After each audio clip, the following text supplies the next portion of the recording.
Hello students, brilliant study points में आपका स्वागत है। और इस वीडियो में आप क्लास 8 के बीजीय व्यंजकों का गुणन यानी कि अध्याय 9 बीजीय व्यंजक के प्रश्नावली नंबर 9.2 देखेंगे। इसमें हम लोग जिसमें बीजीय व्यंजकों का गुणा कैसे किया जाता है ये आज मैं सिखाऊंगा।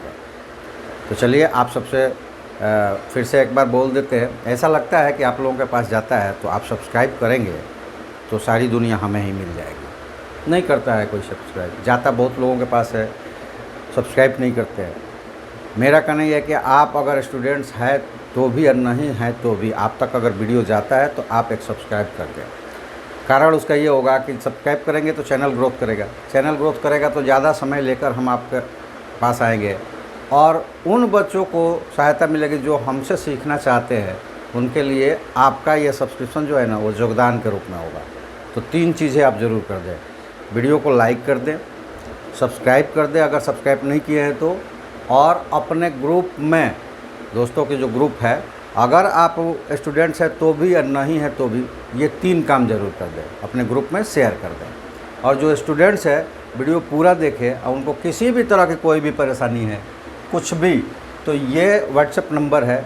अगर आप मान लीजिए कि इस बुक्स का बना लिए हैं, रेफरेंस बुक से बना रहे हैं, किसी अदर बुक से, उसमें का कोई क्वेश्चंस है तो आप फ़ोटो खींचिए उसका और इस व्हाट्सएप नंबर पर भेजिए। आपको उसमें अगर परेशानी हो रही है तो मैं बताऊंगा। आप 8 क्लास का के अलावा भी अगर अलग क्लास के स्टूडेंट्स हैं तो भी आप सब्सक्राइब कीजिए, अपना नाम और क्लास भेजिए। आपको जो प्रॉब्लम्स है वो भेजिए, नहीं तो आप नाम और क्लास भेज दीजिए हमारे व्हाट्सएप पे।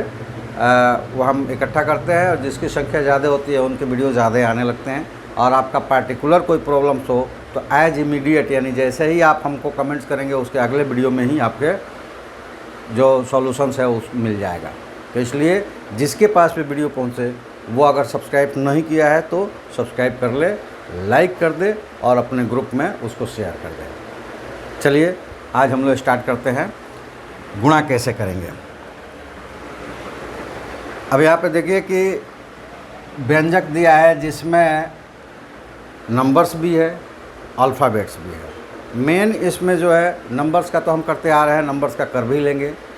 अल्फ़ाबेट्स का कैसे करते हैं ये आज हम सीखेंगे। तो देखिए यहाँ पे सबसे पहला जो हम लोग काम करेंगे, 2 व्यंजकों का गुणनफल करना है। तो सबसे पहला हम देखेंगे कि दोनों के पास चिन्ह क्या है, उनके पीछे लगे रहते हैं। जैसे इसके पास चिन्ह है माइनस और इसके पास कुछ नहीं लगा है, मतलब चिन्ह है प्लस। तो ये चीज़ें याद रखेंगे कि जब भी अलग अलग चिन्ह होगा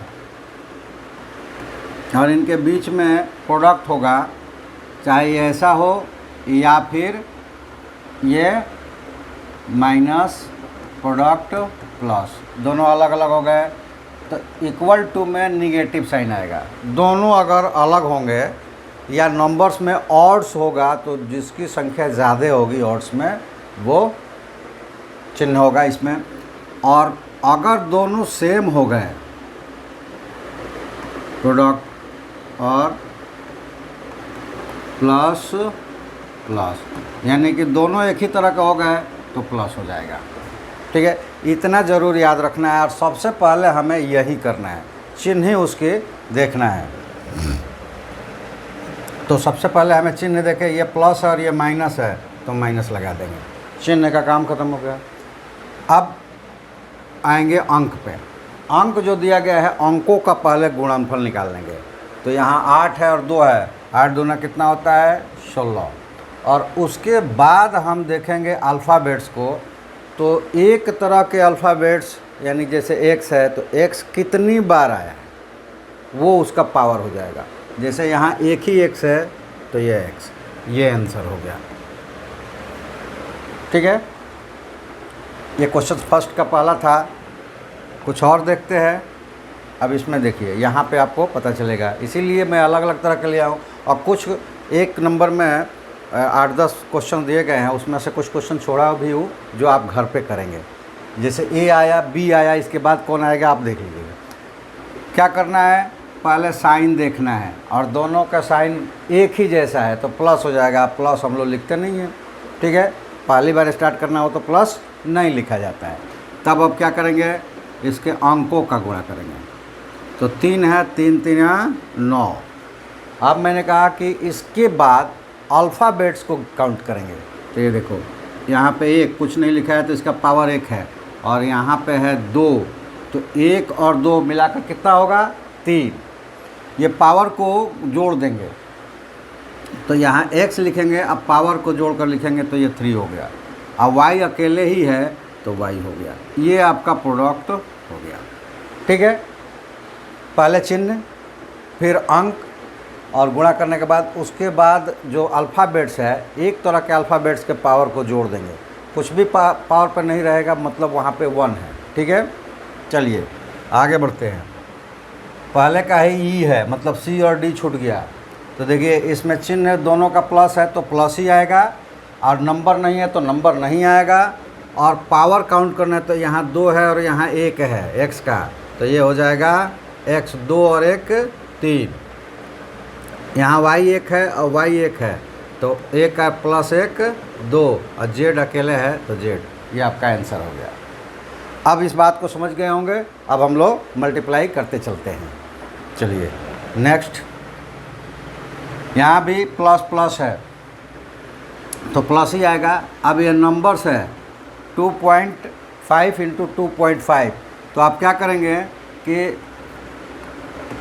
25 को मल्टीप्लाइड कर देंगे और ये आता है 625, यानी 6 से 25। और पॉइंट्स कैसे रखना है, तो पॉइंट्स के बाद टोटल कितना नंबर आ रहा है, तो यहाँ 1 आ रहा है और यहाँ 1 आ रहा है। जितने गुणा कर रहे हैं सब में गिनेंगे। तो 1 और 2, तो इधर दाहिने साइड से 1 2 यहाँ पे लगा दिया, यानी कि गुणा किया तो ये हो गया 6.25, और x अकेले है y अकेले है, तो ये आपका आंसर हो गया।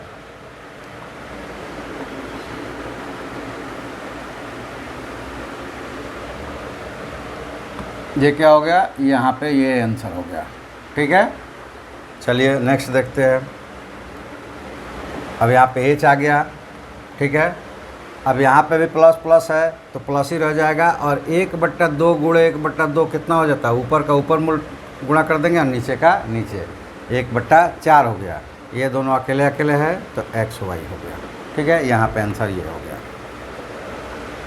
अगला है, ये देखिए ये भी प्लस प्लस है तो कोई साइन लगाने की ज़रूरत नहीं है। और 1/2 और 2 को गुणा करेंगे, 1/2 गुणे 2, तो 2 से 2 कट गया, बचा कितना 1, तो 1 लिखने की ज़रूरत नहीं होती है। अब x एक बार यहाँ है एक बार यहाँ है तो x², y एक बार है तो y²। ये आपका आंसर हो जाएगा, ठीक है। चलिए नेक्स्ट, ये 3 है, ठीक है, तीनों प्लस है तो इसलिए प्लस ही होगा, उसको लिखेंगे नहीं। अंकों का गुणा करेंगे तो 2 दूना 4 और 4 दूना 8 हो गया। और केवल एक से अल्फ़ाबेट्स के रूप में है तो यहाँ 1 है, यहाँ 2 है और यहाँ 3 है, सबको जोड़ देंगे तो 3 2 5 1 6, ये आपका आंसर हो जाएगा। नेक्स्ट, अब ये देखिए यहाँ पे ये 2 माइनस में है और 1 प्लस में है, तो प्लस वाले को काउंट करने की ज़रूरत नहीं है। माइनस वाले को काउंट्स करेंगे कि वो ऑड में है कि इवन में है। तो 1 2 इवन में है यानी सम में है, और सम में है तो वो प्लस हो जाएगा, ठीक है। अब प्लस हो गया तो वो लिखना नहीं है। अब नंबर का गुणा करना है, 3 गुणे 6 गुणे 7, तो ये हो जाएगा 36 18, और 18 साथे कितना हो जाएगा 126, तो ये हो गया 126।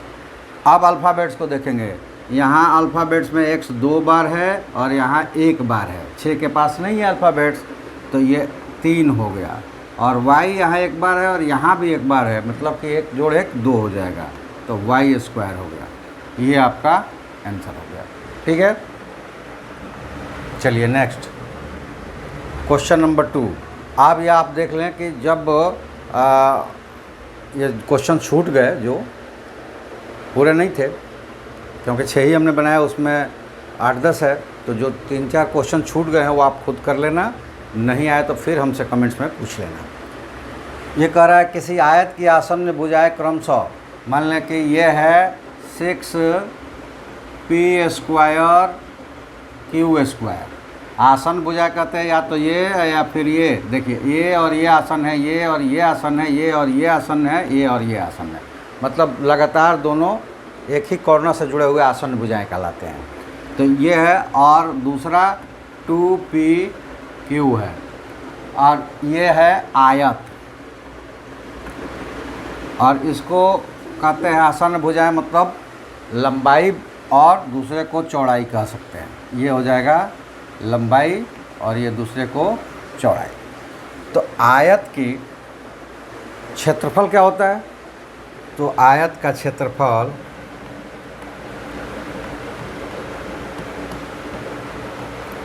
या तो लिखते हैं कि लंबाई गुणे चौड़ाई, ठीक है। तो यहाँ अगर आपको परेशानी हो रही होगी कि यहाँ तो आसन्न भुजाएं दिया गया है, तो वहीं लंबाई और चौड़ाई आसन्न भुजाएं हैं।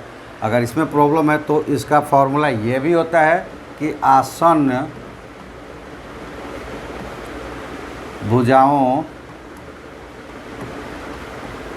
का गुणनफल, आसन्न भुजाओं का गुणनफल। और इसका मतलब क्या हो जाएगा? इसका मतलब ये हो गया कि आसन्न भुजाएं एक है 6p² q² और गुणे 2pq, दोनों प्लस में है, और लेंथ है तो प्लस में ही रहेगा। लंबाई, क्षेत्रफल ये सब प्लस में ही आएंगे, ये कभी माइनस में नहीं आएंगे। टाइम भी होगा वो कभी माइनस में नहीं आएगा। गुणा करेंगे तो 6 दूना 12, p यहाँ 2 बार और 1 बार, तो p³, ये q यहाँ 2 बार और यहाँ 1 बार, तो q। और अगर ये इसमें यूनिट्स दिया रहता तो आप यहाँ यूनिट्स स्क्वायर में लगाते। जैसे मान लो कि यहाँ पर दिया रहता सेंटीमीटर, तो ये हो जाता सेंटीमीटर स्क्वायर, मीटर स्क्वायर, मतलब जो दिया रहता है यूनिट्स वो यहाँ स्क्वायर में आता। ठीक है, चलिए नेक्स्ट। अब दिया हुआ है वर्ग, और वर्ग के सभी भुजाएं बराबर होती है, √2x² y²। ठीक है, वर्ग की सभी भुजाएं बराबर होती है, मतलब ये भी उतना ही होगा, ये भी उतना ही होगा, ये भी उतना ही होगा। √2x² y², सारे होंगे। वर्ग की सभी भुजाएं बराबर होती है। और वर्ग का क्षेत्रफल क्या होता है? तो वर्ग का क्षेत्रफल, वर्ग का क्षेत्रफल बराबर भुजा का स्क्वायर। और भुजा का स्क्वायर का मतलब क्या हुआ? भुजा गुणे भुजा, यानी कि 2 बार। तो भुजा उसके दिया है कितना? √2x² y² into √2x² y²। आज जब इसको सॉल्व करेंगे तो ये तो प्लस प्लस ही है, तो प्लस में ही रहेगा। √2 और √2 को गुणा करेंगे तो ये 2 हो जाएगा। किसी भी नंबर का रूट होगा अगर, और उसी से फिर उसको मल्टीप्लाई किया जाएगा तो केवल वहाँ से रूट हट जाएगा। और यहाँ देखिए x 2 बार और यहाँ x 2 बार, तो x⁴ हो जाएगा। यहाँ पे भी y 2 और y का पावर 2, यहाँ पे भी दोनों जुड़ेगा तो y का पावर भी 4 हो जाएगा। अगर यूनिट दिया रहता तो ये भी वर्ग यूनिट्स में ही आता। ठीक है, जो भी अगर दिया रहता है इकाई, उसका वर्ग इकाई यहाँ पे आ जाता। चलिए नेक्स्ट। ये दिया हुआ है किसी त्रिभुज का आधार 7yxyz एवं संगत शीर्षलंब। ये संगत शीर्षलंब ये इसलिए कहते हैं कि जो आधार दिया रहता है ना, उसी पर उसके विपरीत वाले शीर्ष से एक परपेंडिकुलर खींचा जाता है, यानी लंब खींचा जाता है। तो ये दिया हुआ है 7xyz, ठीक है, और ये शीर्षलंब दिया हुआ है 2x, और ये त्रिभुज है। तो त्रिभुज का क्षेत्रफल क्या करते हैं? यहाँ मिलेगा कि त्रिभुज का क्षेत्रफल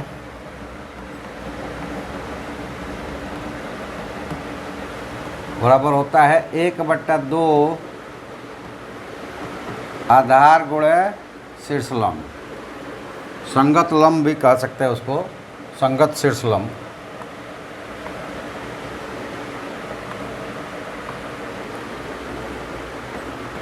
संगत शीर्ष लंब। अब इसको कैलकुलेट करेंगे तो 1/2 और आधार कितना है, तो वो है 7xyz और शीर्ष लंब कितना है 2x। तो यहाँ देखिए कि 2 से 2 कैंसिल हो जाएगा और यहाँ अब केवल अकेले नंबर में 7 बचा है, तो 7 हो गया। x 2 बार है तो x स्क्वायर हो गया और yz एक ही बार है, तो ये हो गए। ये भी अगर क्षेत्रफल जितना भी निकालेंगे, अगर इकाई दिया होगा उसकी भुजाओं का, तो वो क्षेत्रफल वर्ग इकाई में हो जाएगा। अगर सेंटीमीटर दिया रहता तो वर्ग सेंटीमीटर, मीटर में दिया रहता तो वर्ग मीटर। चलिए नेक्स्ट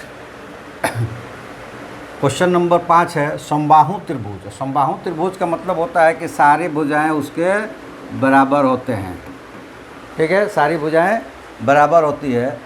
तो उसकी एक भुजा अगर 3x स्क्वायर है तो सभी भुजाएं उसकी 3x स्क्वायर है।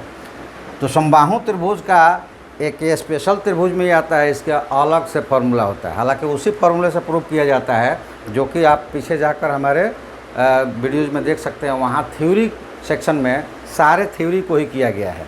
ठीक है, और आया भी रिक्वेस्ट है कि एक बार फिर से रिपीट किया जाए। तो वीडियो आप देख कर नहीं समझ में आ रहा है तो आप वीडियो पे कमेंट्स कीजिए कि कौन सा थ्योरी आपको नहीं समझ में आया है, उसको रिपीट किया जाए, क्योंकि सारा तो किया गया है और फिर से उसी को रिपीट करने में टाइम लगता है, तो टाइम वेस्ट होगा। तो इसलिए आप पहले देख लें, उनके लिए जो उन्होंने मैसेज ऐसा किया है वो देख लें कि कौन सा थ्योरी नहीं समझ में आ रहा है और उससे रिलेटेड हमसे क्वेश्चंस पूछें, तो उस थ्योरी को फिर से रिपीट करके हम करेंगे, समय बचेगा। और बाकी आप लोगों के पास जो भी प्रॉब्लम्स है वो हम तक पहुंचाइए, आपकी प्रॉब्लम सॉल्व किया जाएगा। लेकिन लाइव सब्सक्राइब शेयर ज़रूर कीजिए। अब चलिए कि समबाहु त्रिभुज का क्षेत्रफल क्या होता है। समबाहु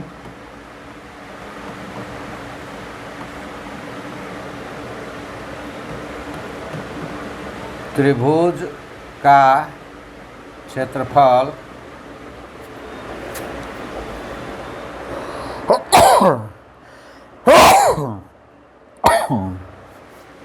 समबाहु त्रिभुज का क्षेत्रफल क्या होता है, तो समबाहु त्रिभुज का क्षेत्रफल होता है √3/4 भुजा का स्क्वायर। ठीक है, अब ये हो जाएगा √3/4 गुणे भुजा कितना दिया हुआ है 3x स्क्वायर, 3x स्क्वायर और इसका स्क्वायर। तो अब देखिए स्क्वायर का मतलब कि 2 बार ये गुणा हुआ है, तो √3/4 हो जाएगा। और 2 बार गुणा होने का मतलब कि 3 को 3 में गुणा करेंगे तो ये 9 हो जाएगा। और x स्क्वायर को x स्क्वायर में गुणा करेंगे तो 2 बार 2 2 हो गया, मतलब x का पावर 4 हो जाएगा। अब इसमें से कोई कटने वाला नहीं है, तो आपका आंसर हो जाएगा 9√3/4 x⁴ वर्ग यूनिट। ठीक है, ये जो समझ में नहीं आएगा उस पर भी कमेंट्स करना है। और आप 8 क्लास के अलावा अलग क्लासेस के हैं 9th 10th 11th 12th या 6th 7th, तो भी आप अपना चैनल्स को सब्सक्राइब कर लें, अपने दोस्तों से सब्सक्राइब करवाएं और ख़ुद अपना नाम और क्लास यहाँ पे भेजें और दोस्तों से भी भिजवाएं, ताकि आपकी संख्या ज़्यादा होगी तो आपके ज़्यादा वीडियो आने लगेंगे। चलिए नेक्स्ट, उस घन का आयतन क्या होगा जिसकी कोण 6a है। तो देखो घन किसको कहते हैं, जिसकी सभी भुजाएं बराबर होती है। मतलब अगर ये 6a है तो ये भी 6a होगा और ये भी 6a होगा, यानी कि ऊंचाई लंबाई चौड़ाई सब बराबर होगा, उसको घन कहते हैं। ठीक है, तो ऐसे कंडीशन में उसका आयतन निकालना है। तो घन का आयतन आप लोग पढ़ लिए होंगे, और नहीं पढ़े होंगे तो मेरे वीडियोज़ में सारे फार्मूले को प्रूफ भी किया गया है और दिखाया भी गया है। सारे फार्मूले निकाल कर या फार्मूले के सेक्शन में जाकर आप फार्मूला पूरा देख लें। घन का आयतन क्या होता है, तो घन का आयतन बराबर भुजा का घन यानी कि क्यूब। तो इसका मतलब हो जाएगा 6a का पावर 3, और पावर 3 का मतलब क्या हो जाएगा कि 6a गुणे 6a गुणे 6a, यानी कि पावर जितनी बार रहेगा ना उसी संख्या को उतनी बार गुणा करना होता है। तो ये 6 में 6 का करेंगे 36, और 36 में 6 का करेंगे ये हो जाएगा 216, ठीक है। और ये देखो 1 2 3 बार है, अब गुणा हो रहा है तो 1 1 1 तीनों जुड़ेगा तो कितना हो जाएगा a क्यूब। और यहाँ पे भी जो यूनिट दिया रहेगा, तो अगर मान लो कि यहाँ सेंटीमीटर दिया रहता तो आप लिखते सेंटीमीटर क्यूब, इसको हिंदी में कहते हैं घन सेंटीमीटर, घन सेंटीमीटर, ठीक है। तो आयतन निकालेंगे उसका यूनिट जो होगा वो घन में आएगा, क्षेत्रफल निकालेंगे उसका यूनिट होगा वर्ग में होगा। चलिए क्वेश्चन नंबर 7 है। ये कहता है कि एक पेन का मूल्य है x² y। तो y² पेन मतलब ये पेनों की संख्या हो जाएगी y² x। तो इनकी पूरे मूल्य क्या होगा, पूरे पेनों का मूल्य क्या होगा? तो लिखेंगे कि y²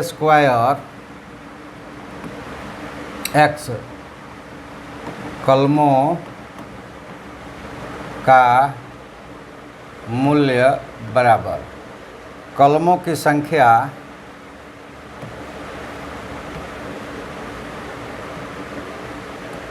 गुणे दर, और दर का मतलब क्या है, एक कलम की मूल्य, एक कलम का मूल्य। दर का मतलब ये हुआ, तो एक कलम का मूल्य है x² y और कलम है y² x। तो इसको लिखेंगे y² x कलम की संख्या और दर x² y। गुणा करेंगे तो नंबर तो है नहीं, तो नंबर नहीं आएगा। क्या है, y है यहाँ 2 और यहाँ 1, तो ये हो जाएगा y³ और x यहाँ 1 और यहाँ 2, तो ये हो जाएगा x³, ठीक है। और जनरली लोग x पहले लिखते हैं, तो चाहे तो आप x और ऐसे भी लिख सकते हैं। और जब दोनों अंकों पर, दोनों अल्फ़ाबेट्स पर एक ही घात हो तो उसको हम ऐसे भी लिख सकते हैं। तो अगर ऐसा भी आंसर दिया होगा तो आप घबराइएगा नहीं, इसको ऐसा लिखते हैं, ठीक है। तो ये हो गया आपका आंसर, यानी कि y² x कलम का मूल्य हो जाएगा x + y the whole cube या फिर x³ y³, ठीक है। चलिए नेक्स्ट क्वेश्चंस।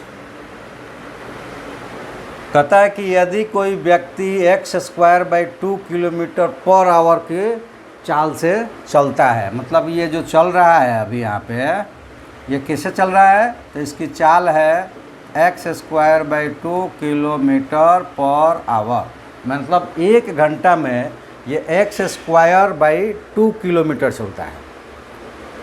तो 2 घंटे में वो कितनी दूरी तय करेगा, मतलब ये चला कितने देर, 2 घंटे चला। तो यहाँ से लेकर और यहाँ तक की दूरी कितनी हुई, ये दूरी कितनी हुई। तो 1 घंटा में इतना चलता है, तो 2 घंटा में कितना चलेगा, 2 से गुणा कर देंगे। तो ये लिखेंगे कि व्यक्ति द्वारा